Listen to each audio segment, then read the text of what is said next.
ஆனை கட்டி போரடித்த அப்பன் சுப்பன் காணவில்லை. அன்று முதல் இன்று வரை அக்கரமும் வாழவில்லை. வெட்ட வெட்ட வாழைதான் அது அள்ளித்தரும் வாழ்வைத்தான். வெட்டி போட்ட மண்ணுதான் அதை கட்டி காத்தா பொண்ணுதான். நாம் வாழும் வாழ்வே அது சில காலம்தான். உறவோடு வாழ்ந்தா அது பூக்கோலம்தான். கெட்டாலும் பட்டாலும் உன் பேரந்தான்.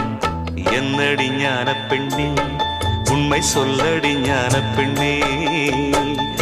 நடந்தால் இரண்டு